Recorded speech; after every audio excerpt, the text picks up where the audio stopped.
Good morning, good afternoon all of you my dear student. आज जिस topic के बारे में डिस्कस करेंगे वो एक गंभीर मुद्दा होगा भारत में, और उस टॉपिक का नाम मुगल डायनेस्टी में एक मोनार्की हुआ है जिस मोनार्की का नाम है Akbar. The great Akbar is called in India by Hindus and Muslim. Hindu और मुसलमानों ने इस मोनार्की राजा को सबसे बेस्ट बताया है। मुगल डायनेस्टी में जो मोनार्की द बेस्ट माना गया है, ग्रेट अकबर माना गया है। किसको माना गया है? Great Akbar.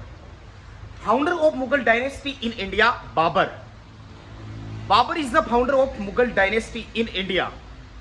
Mughal dynasty established by the Babur in 1526 AD.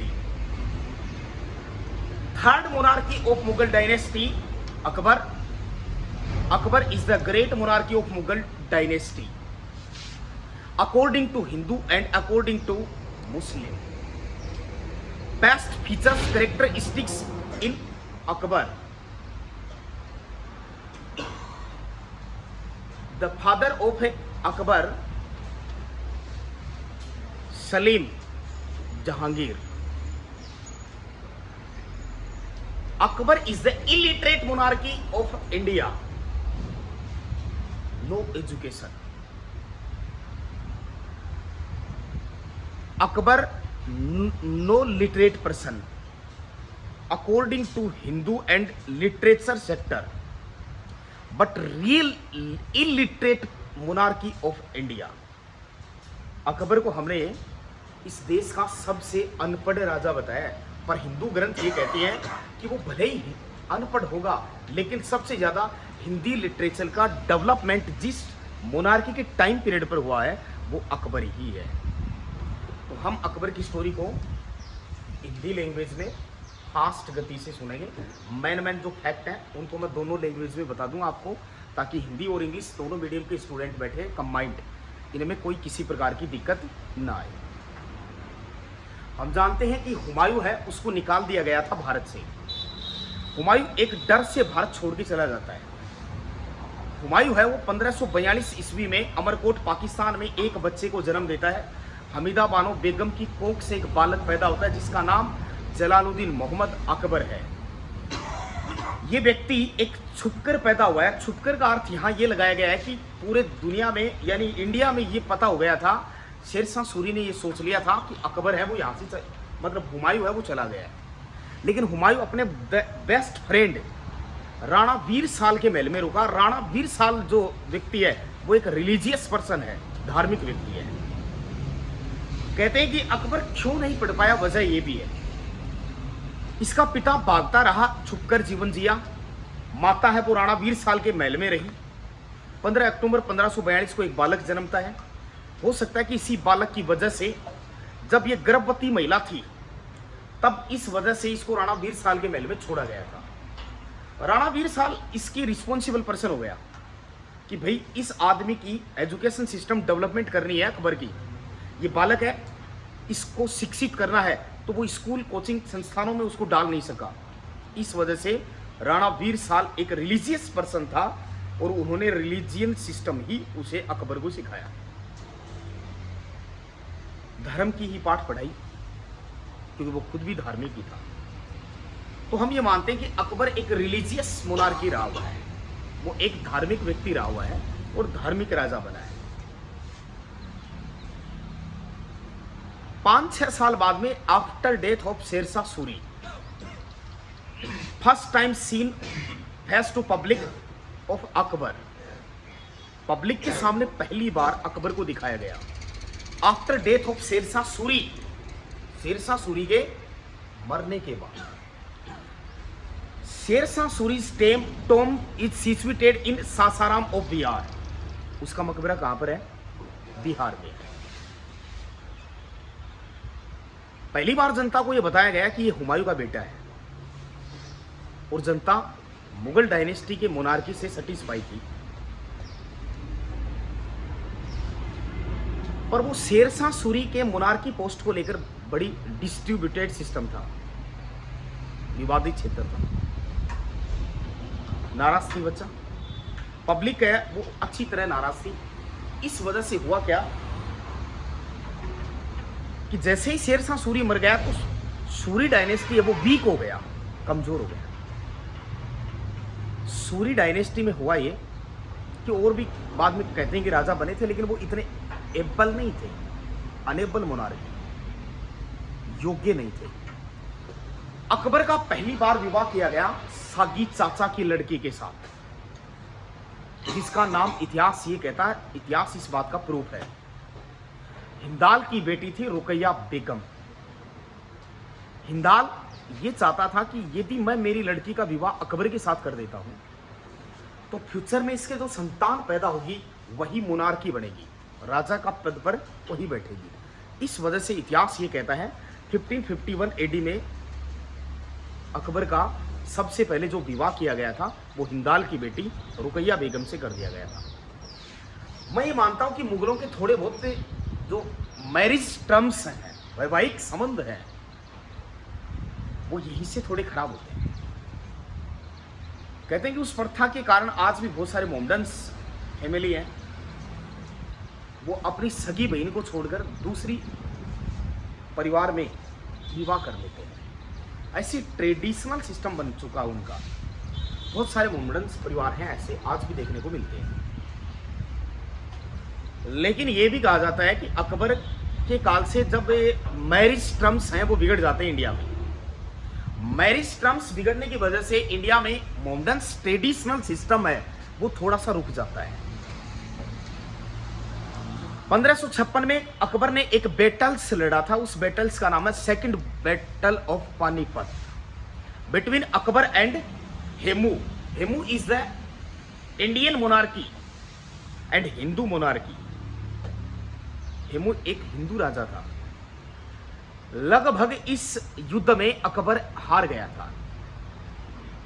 खुदा ये कहता है या हिस्टोरियन ये लिखते हैं कि खुदा की एक ऐसी कृपा हुई जिस वजह से अकबर संयोग से जीत गया, वरना उस युद्ध में हार गया।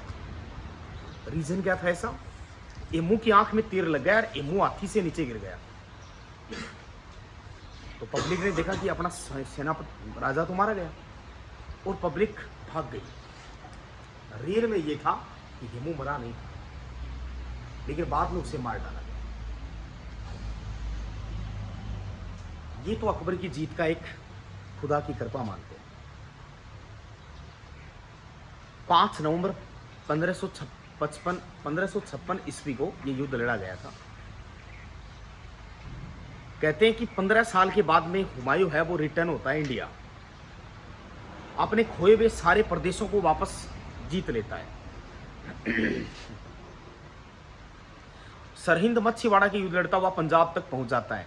पंजाब में एक जगह जिसका नाम है कालानौर, इस जगह पर अकबर का राज तिलक कर देता है और मोनार्की किसको बना देता है? अकबर को बना देता है। हिस्टोरियन कुछ ये भी लिखते हैं कि अकबर का एक समझदार व्यक्ति था और एक राजगद्दी पर बैरम खां को नियुक्त किया गया था। किसको किया गया था? बैरम खां, जो एक तरीके से अकबर का टीचर था। अब अकबर तो बालक था, उस राजगद्दी पर अकबर के नाम से वही बैठता था। बैरम खां की जो वाइफ है वो ब्यूटीफुल थी, अति सुंदर थी और अकबर उसके साथ प्रेम संबंध रखता है। अकबर चाहता है कि मैं इससे विवाह कर लूं, परंतु वो बैरम खां को मारना चाहता था।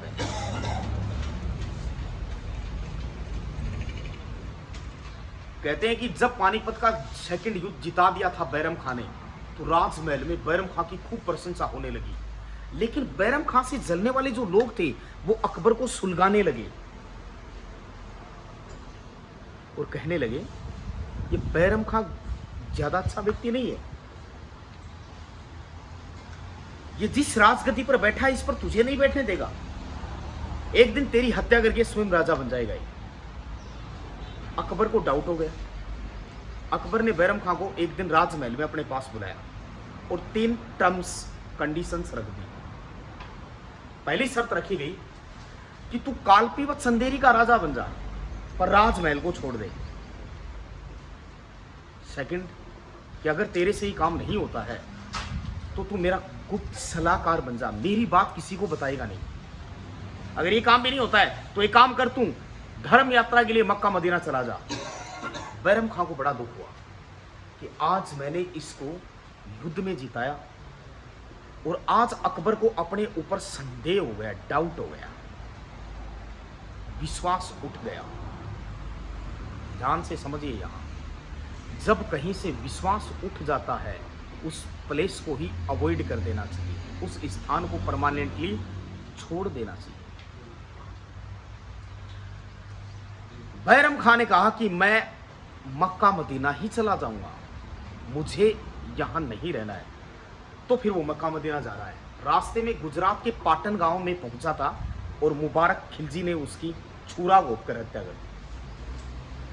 जैसे इंफॉर्मेशन मिली अकबर को कि बैरम खां को मार दिया गया है, तो बैरम खां की पत्नी सलीमा बेगम और उसके बेटे अब्दुल रहीम दोनों को राजमहल में बुलाया। अकबर ने सलीमा बेगम से विवाह किया और अब्दुल रहीम का पिता की हैसियत से बेटा बनाकर लालन पालन किया, परवरिश की। बाकी आगे चलकर यही अब्दुल रहीम खान खाना के नाम से प्रसिद्ध हो जाएगा, एक बहुत बड़ा बेस्ट पोइट बनेगा, ऑथर्स बनेगा, बेस्ट कवि बनेगा, अच्छे लेखकों में गिना जाएगा। ये अकबर का दूसरा विवाह है। अकबर एक दिन ख्वाजा मोइन चिश्ती की दरगाह अजमेर घूमने के लिए आ रहा है, क्योंकि दरगाह कहां पर है? अजमेर में। तो पहले कोई इतने फास्ट चलने वाले व्हीकल तो हुआ करते नहीं, तो पैदल ही चलना पड़ता था। बहुत सारी सेना पैदल चलती, हाथी घोड़े इन पर रथ पर चलते थे। तो सांबर झील पड़ती है जयपुर में, आमेर में उसको अंधेरा हो गया और वो सांबर झील के पास में रुक गया। Old name of Jaipur Amer. Amer is the first name of Jaipur, capital of Jaipur Amer. तो आमेर में एक डायनेस्टी चली है जिसका नाम है कछवा डायनेस्टी, कछवा वंश चला है। और कछवा वंश का एक शासक रहा हुआ है जिसका नाम है भारमल। भारमल को जैसे ही पता चला हिंदुस्तान का मोनार्की सबसे बेस्ट मोनार्की है, वो यहां पर रुका हुआ है, तो मित्रता करने के लिए भारमल सबसे पहले चला गया। भारमल ने मित्रता की और अकबर से इतना प्रसन्न हुआ कि अपनी बेटी का विवाह अकबर से कर दिया। भारमल की बेटी का नाम था जोधाबाई, जिसे इतिहास हरकाबाई भी कहता है। बाद में मरियम उज्जमानी की इसे उपाधि भी दी गई थी। जोधाबाई के साथ अकबर का विवाह कर दिया। ये अकबर के जीवन की तीसरी पत्नी है। मुगलों का राजपूतों से यानी हिंदुओं से पहला विवाह यही माना गया है। Hindu versus Mughal first marriage between Akbar and Jodha Bai, Akbar और जोधाबाई के बीच ही माना गया है। अब प्रत्येक राजा महाराजा अपनी बेटी का विवाह करता तो यही शर्त रखता कि मेरी बच्ची काम नहीं करेगी, इसके लिए मैं आपको सर्वेंट दे रहा हूं, नौकर दे रहा हूं, स्लेव के रूप में देता। तो भारमल के एक बेटा है जिसका नाम है भगवनदास और भगवनदास का बेटा है जिसका नाम है मानसिंह। मानसिंह पोता लगता है भारमल का। तो जोधाबाई क्या लगी? बुआजी लगी थी। मानसिंह राजमहल में आ गया, दिमाग से बहुत इंटेलिजेंट था, कलर से एकदम तवे जैसा था, ब्लैक था, पर माइंड से बहुत इंटेलिजेंट था। अकबर कई बार उससे मजाक करता था कि मानसिंह, खुदा ने तेरे को सब कुछ दिया है, अच्छा दिमाग दिया है, अच्छी बॉडी दी है, अच्छा देखने का नजरिया दिया है तुझे, ये सब फीचर्स तेरे अंदर खुदा ने डालकर भेजा तुझे, पर खुदा ने तुझे कलर क्यों नहीं दिया? तो मानसिंह भी मजाकी था। वो अकबर को कह रहा है, जब खुदा बना रहा है मुझे, तो मुझे पूछ के बना रहा है कि बता तुझे दिमाग कैसा दूं, मसल्स कैसी दूं, शक्ति कैसी दूं, दिमाग कैसा दूं, आंखें कैसी दूं, सब कुछ मुझे पूछ के ही बना रहा है। और जैसे मेरा जन्म हुआ तो मैं कलर पूछना भूल गया, इसलिए मेरा कलर कैसा हो गया, ऐसा हो गया। मतलब मजाक करते थे, रियलिटी कुछ भी नहीं है। ये क्या है कि एक मजाक के तौर पर हिस्टोरियन ने थोड़ा बढ़ा चढ़ा के लिख दिया है। अब अकबर ने उसे उसकी इंटेलिजेंसी को देखकर उसे एक स्लेव के रूप में नहीं रखा, नौकर के रूप में नहीं रखा। उसे क्या किया, पूरे मिलिट्री का कमांडर बना दिया। The best commander of Akbar, मान सिंह। अकबर की सेना का सबसे बेस्ट सेनापति था वो मान सिंह था। अकबर ने हिंदुओं पर भी दया की है। Akbar is the kindly monarchy according to Hindu religion. वो एक दयालु राजा भी है। ऐसा क्या किया उसने कि हिंदुओं पर दया की। 1562 में दास प्रथा समाप्त कर दिया। अकबर ने कहा कि आज के बाद कोई भी राजा महाराजा अपनी बेटी का विवाह करेगा तो सर्वेंट के रूप में, सलेव के रूप में कोई नहीं भेजेगा। 1563 में तीर्थ यात्रा कर समाप्त कर दिया कि जो भी धर्म कर्म के काम के लिए जाएगा कोई टैक्स नहीं होगा। 1564 में जजिया कर समाप्त कर दिया। जजिया कर एक तरीके से हिंदुओं पर लगाया गया टैक्स था, उनके घरों पर लगाया जाता था, तो उसको जजिया कर कह दिया गया, हिंदुओं से अफोर्ड किया जाता था। 1567-68 में अकबर ने चित्तौड़ पर आक्रमण किया। एक बार जो मैं बता रहा हूं उस चीज को सुन लेंगे ध्यान से। इस चीज के लिए मजबूर नहीं होना पड़े कि आपको 20 वीडियो में मैं समझाऊं। मूर्ख व्यक्ति खड़ा है सामने और वो आपको समझाएगा। ऐसे पॉइंटों के लिए आप मजबूर नहीं करेंगे। समझ में आ रही है? कुछ समझ में आ रहा है तो भी साइलेंट, नहीं आ रहा है तो और भी साइलेंट। ये थोड़ा सा ध्यान रखेंगे। 1567-68 ईस्वी में 1567 एंड 1868 अकबर ने चित्तौड़ पर आक्रमण कर दिया। इस टाइम पर चित्तौड़ का जो राजा रहा हुआ है उसका नाम है उदय सिंह। कहते हैं कि इस आक्रमण में उदय सिंह और अकबर के बीच ऐसे माहौल बन जाता है कि लगभग उदय सिंह है वो हारने की कगार पर है। तो ऐसी सिचुएशन में उदय सिंह अपने दो सेनापति हैं, दो कमांडर है उदय सिंह के, जेमल फत्ता। एक का नाम जेमल है, दूसरे का नाम फत्ता है। जेमल मेड़तिया है, फत्ता सिसोदिया है। जेमल फत्ता किसके सेनापति हैं? उदय सिंह के सेनापति हैं। उदय सिंह दुर्ग की चाबी सौंपकर चला गया, इन दोनों को देके चला गया, खुद पहाड़ों में छुप गया। हालांकि इस युद्ध में अकबर लगभग जीत चुका था। जेमल फत्ता के बारे में कहा जाता है, इतिहास ये कहता है कि वो लड़ते हुए वीर गति को प्राप्त हो गए थे, परंतु थोड़े समय बाद में उदय सिंह ने चित्तौड़ पर पुनः अधिकार कर लिया। अकबर भी परेशान हो गया, क्योंकि अकबर की एक परंपरा मुझे भी अच्छी लगती है कि वो चाहता था कि मैं युद्ध नहीं लड़ना चाहता, परंतु उसकी टर्म्स और कंडीशन थोड़ी खराब भी थी। वो सारे राजाओं को बुलाता है और समझाता है। तो पूरे राजस्थान के राजाओं को उसने नागौर में बुलाया था, एक दरबार लगाया था नागौर में, जिसको नागौर दरबार कहते हैं। 1570 ईस्वी में 1570 में जब वो नागौर दरबार में बुलाता तो सभी आ गए थे, परंतु मेवाड़ की तरफ में चित्तौड़गढ़ से कोई नहीं आया था। इस बीच अकबर नाराज भी हुआ कि एक आदमी है जो मेरी टर्म्स कंडीशन फॉलो नहीं करेगा, वो उदय सिंह है।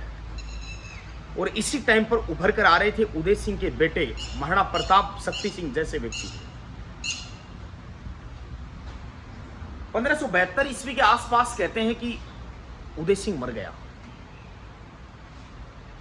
तो दाह संस्कार के लिए महाराणा प्रताप ही गया था। बड़ा बेटा है जो राजा बनेगा वो नहीं गया था, जिसका नाम शक्ति सिंह था।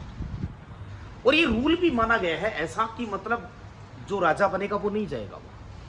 पर मेवाड़ की जनता ये चाहती है कि हमारा राजा बने महाराणा प्रताप, हमारा राजा उदय सिंह नहीं होना चाहिए,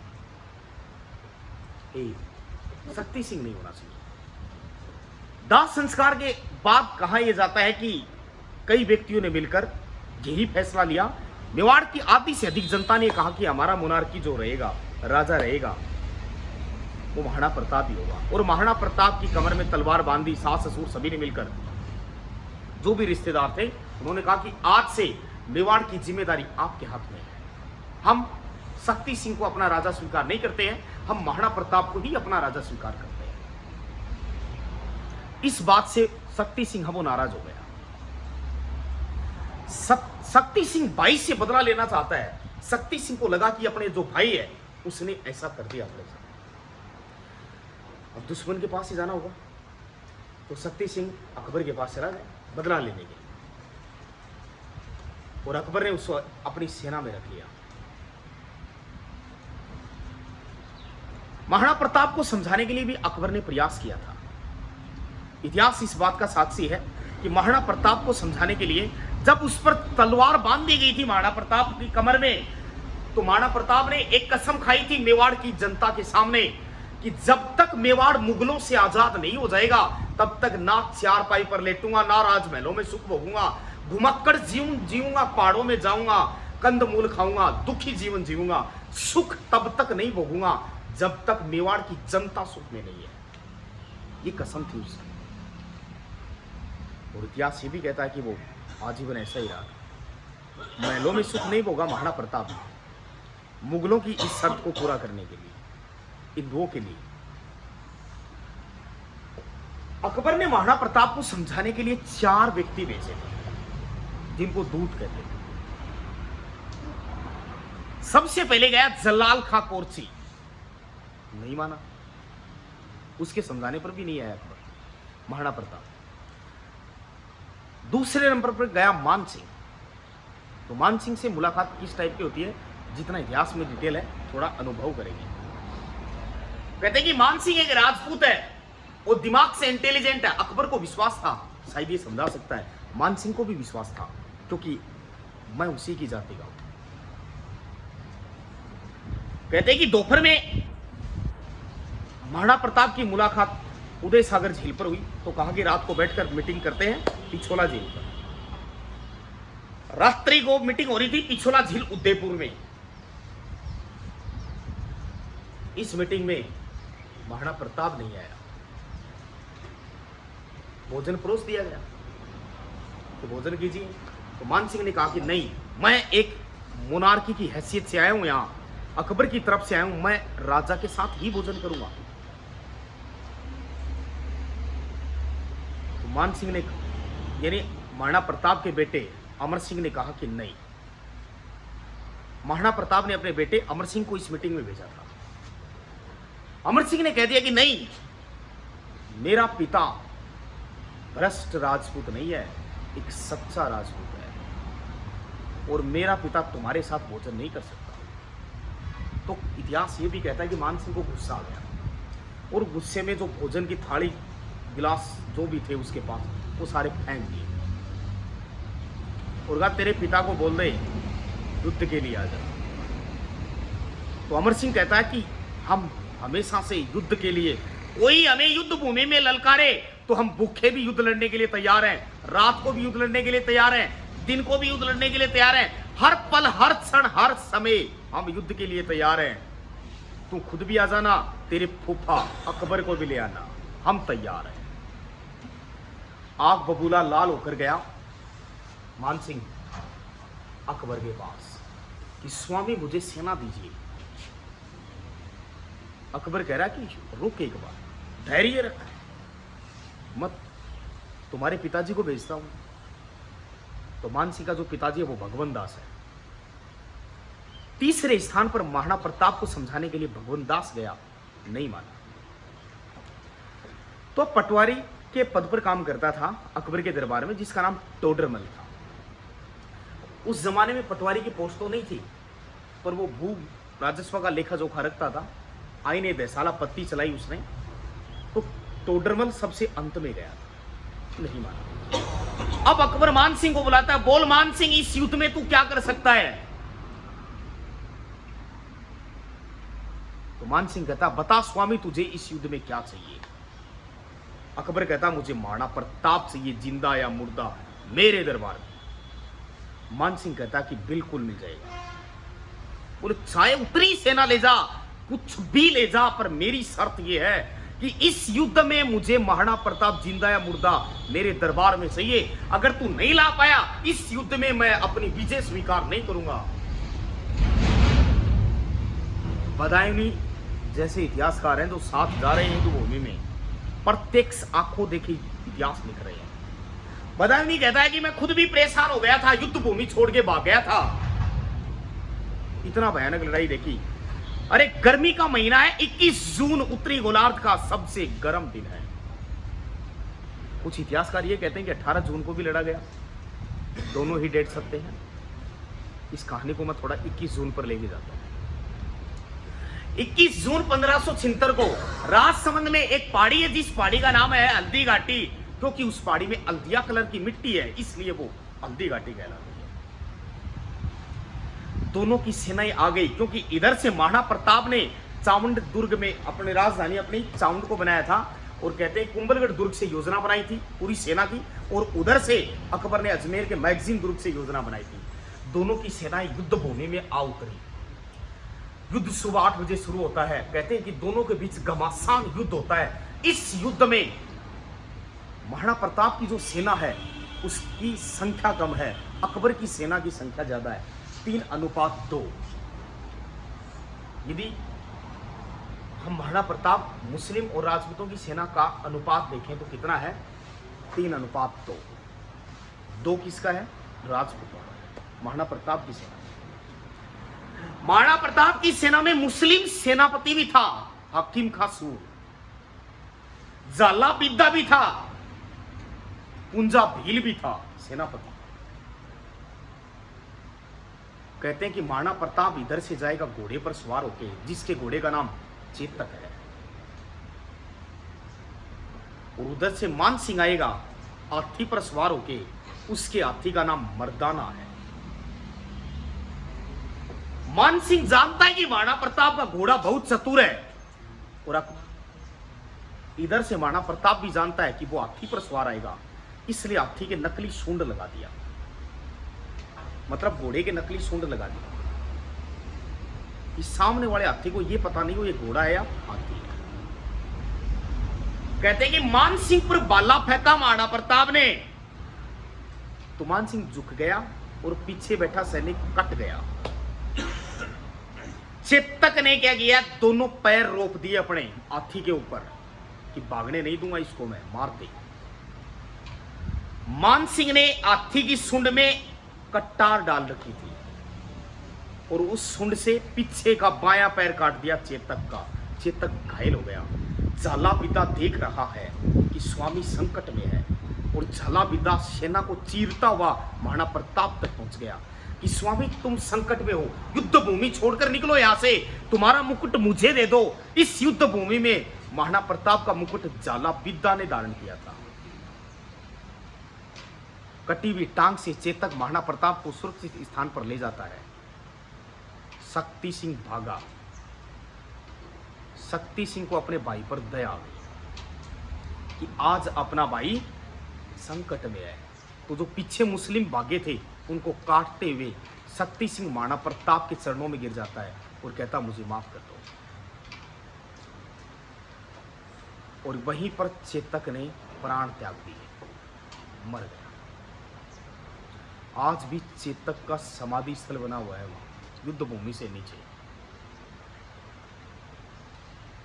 इस युद्ध में लगभग सारी राजपूत सेना घायल अवस्था में मृत्यु के कगार पर हो गई थी, शहीद वीर गति को प्राप्त हो गई।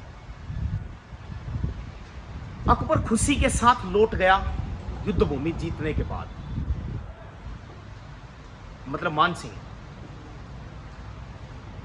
अकबर ने मान सिंह को बुलाया, बता महाराणा प्रताप कहां है? तो कहा कि स्वामी नहीं ला सका, पर युद्ध जीत के आ गया।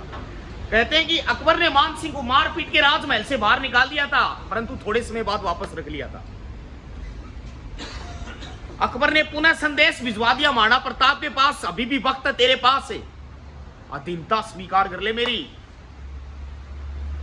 महाराणा प्रताप ने देखा कि अब अपने पास कोई उपाय नहीं बचा है।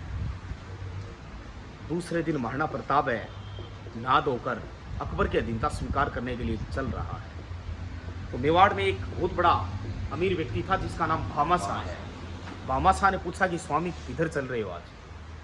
उसने कहा अकबर की अधीनता स्वीकार कर ले। क्यों? उसने कहा मेरे पास ना सेना है, ना धन है, ना दौलत है, कुछ नहीं बचा, अब अधीनता ही एक उपाय बचा है। भामा शाह ने अपनी संपूर्ण संपत्ति लाकर महाराणा प्रताप के चरणों में रख दी, कहा कि लो भेज दो, बढ़ाओ सेना। इतनी बड़ी रकम थी कि 30,000 सैनिक 15 साल तक रख सकता है उस सैलरी के अकॉर्डिंग, जब महाराणा प्रताप देता था। अब महाराणा प्रताप ने अधीनता स्वीकार नहीं की। मेवाड़ का सबसे बड़ा दानवीर यदि कोई है वो भामाशाही है। इसी के नाम पर राजस्थान सरकार ने भामाशाह कार्ड जारी किए थे। दुर्भाग्य देखिए राजस्थान सरकार का, इस भामाशाह का नाम बदल दिया। बदलना चाहिए था क्या? अरे इतने बड़े महान वीर और दानी का नाम तो जीवन में कभी मिटना नहीं चाहिए। आज किसी की हैसियत नहीं है, सड़क पर 5 करोड़ रुपए मिल जाए, मंदिर में 2 करोड़ चढ़ाया होते, लोग कहेगा 100 रुपया में लिया प्रसाद है। हिम्मत खुले 2 करोड़ चढ़ा दे आप, 5 मिले तो 2 चढ़ाया, हिम्मत ही नहीं होगी। वो तो खुद की कमाई हुई संपत्ति पूरी दान कर दी। इतने बड़े व्यक्ति का नाम कभी बदलना नहीं चाहिए। भारत की पॉलिटिक्स में है ही सारे मूर्ख, क्योंकि पढ़े लिखे लोगों का सिलेक्शन होता ही नहीं है। और इससे बड़ी मूर्खता मैं भारत की जनता को मानता हूं, जिसमें मैं भी गिना जाता हूं। जितना अनपढ़ होता है कोई आदमी भारत में, जनता उसको सीढ़ी पर वहीं लेके जाती है। और जितना पढ़ा लिखा इंटेलिजेंट होता है, जो समझदार है, जो हर चीज को जानता है, समझता है, उसको उस स्टेज पर नहीं पहुंचाया जाएगा, उसे उस अनपढ़ आदमी का नौकर बनाया जाएगा। तो भारत कभी विकसित बन ही नहीं सकता, क्योंकि यहां फैसले लेने वाला जो चेयरमैन है वो अनपढ़, जिसका दिमाग विकसित हुआ ही नहीं है, वो देश को कैसे चला सकता है? जो एक परिवार को नहीं चला सकता। अनपढ़ खानदानों के परिवार आज देखते रहे हैं ना आप, तो अनपढ़ नेताओं के राज्य को देख लीजिए, अनपढ़ नेताओं के शासन को देख लीजिए आप। यदि इस देश के सारे आईएएस जितने भी हैं वो एमएलए, एमपी और बड़े पदों पर काम करें, तो भारत 1 साल में विकसित देश बन जाएगा, अमेरिका से आगे निकल जाएगा। परंतु पढ़े लिखे लोग भी इलेक्शन की चर्चा करते हैं, गांव में बैठकर चुनाव की चर्चा करते हैं। फलाना व्यक्ति ऐसा है, उसने ऐसा है, उसकी सरकार ने ये किया, कुछ नहीं किया, ये देखो वो कितना शिक्षित है। अगर वो शिक्षित है तो उसे कुछ करने की आवश्यकता नहीं है। अनपढ़ है, गवार है, 8वीं 10वीं पास है, तो उसे सब कुछ समझाने की आवश्यकता है। नेताओं के भाषण आपने देखे ना, किमी बोलता किमी बोलती।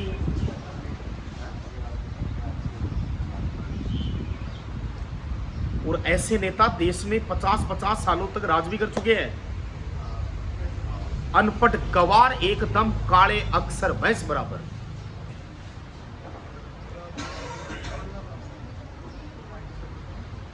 तो वास्तविकता इस लोकतंत्र की है, दुर्भाग्य।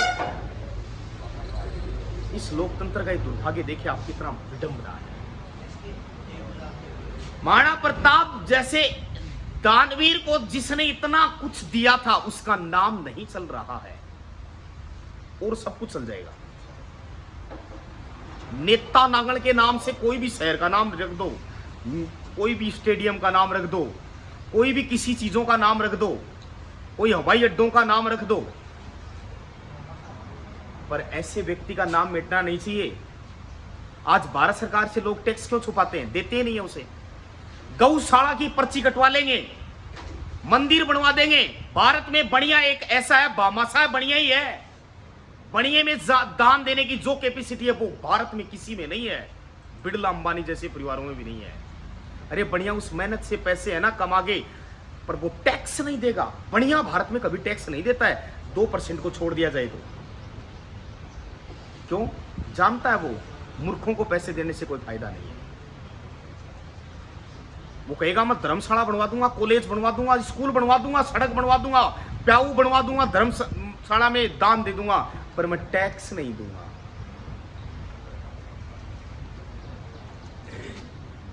और पैसे भारत में बढ़िया वर्ग के पास है सबसे ज्यादा, और सबसे कम पढ़ा लिखा है, बिजनेस है उसका। जिस दिन जोड़वा का गुना भाग ये आ जाते हैं उसको, उस दिन काम हो गया उसका, अब अमीर बन जाएगा वो। ये उसकी टेक्नोलॉजी है। भामाशाह भी एक बढ़िया ही है।